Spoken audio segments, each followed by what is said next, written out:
उत्तर प्रदेश में गौतम बुद्ध नगर के इस मकान में दफन इस लाश के साथ दफन है प्यार और धोखे की वो कहानी, जिसने न सिर्फ इंसानियत को शर्मसार किया बल्कि उजागर कर दिया सामाजिक रिश्तों की टूटती मर्यादा को।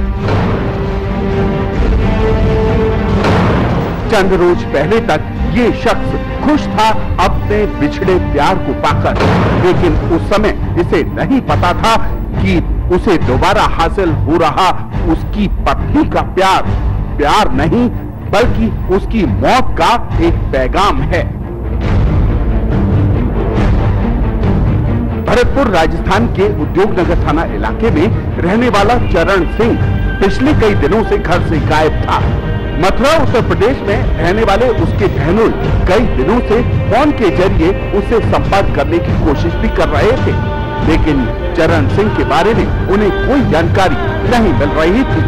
मथुरा से भरतपुर आकर भी उन्होंने चरण सिंह को तलाशा।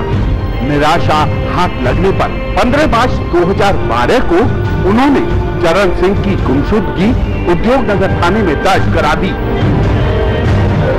भरतपुर में चरण सिंह अकेला ही रहता था। शादी के 3 साल बाद ही चरण सिंह की पत्नी देवेंद्री ने पति का साथ छोड़कर अपने प्रेमी देवेंद्र का साथ अपना लिया था और प्रेमी के साथ गौतम बुद्ध नगर के इसी मकान में किराए पर रहने लगी थी। देवेंद्र पेशे से मजदूर है और देवेंद्री भी उसके साथ मजदूरी करने लगी।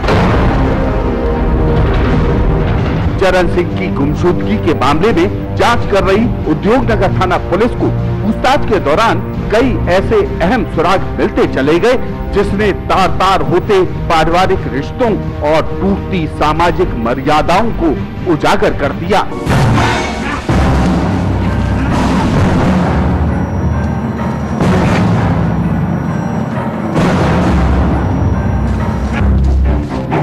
पिछले दिनों चरण सिंह को रेल विभाग से 5 लाख का मुआवजा मिला था।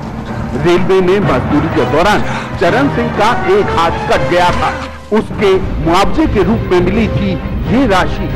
इसके साथ ही चरण सिंह के पास अपनी जमीन बेचने के 5 लाख रुपए और जमा थे।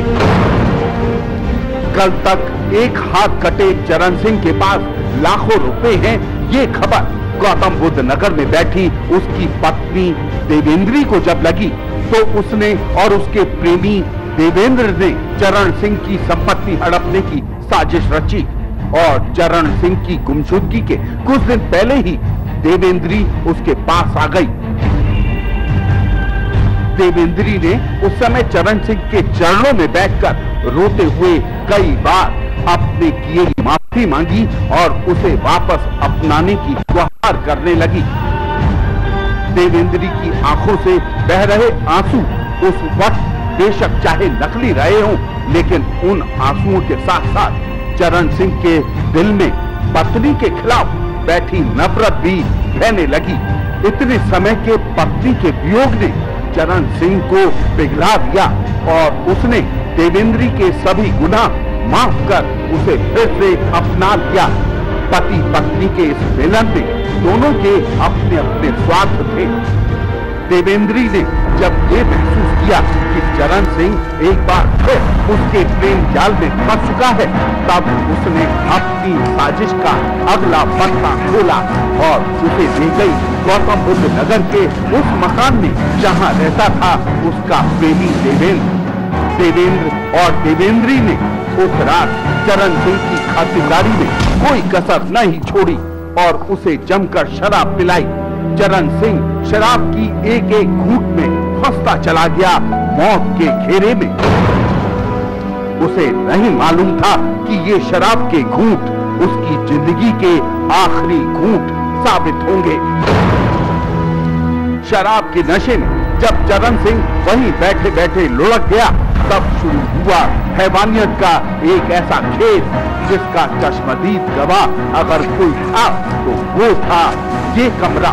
चाकू से चरण सिंह के बदन को गोद डाला गया और मकान के पीछे कच्चे आंगन में उन दोनों ने चरण सिंह को दफना भी किया। लाश जल्दी गल जाए इसके लिए लाश पर नमक डाल दिया भरतपुर पुलिस जांच के सूत्र बटोरते हुए गौतम बुद्ध नगर पहुंची, जहां उत्तर प्रदेश पुलिस के सहयोग से गिरफ्तार कर लिया पत्नी देवेंद्री और उसके प्रेमी को।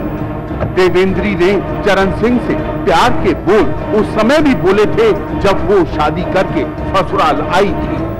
देवेंद्री ने उसी चरण सिंह से प्यार के बोल दोबारा भी बोले, लेकिन वो बोल स्वार्थ के बोल में बदल गए और स्वार्थ के इन्हीं बोलों ने तोड़ दी सामाजिक और पारिवारिक रिश्तों की मर्यादा।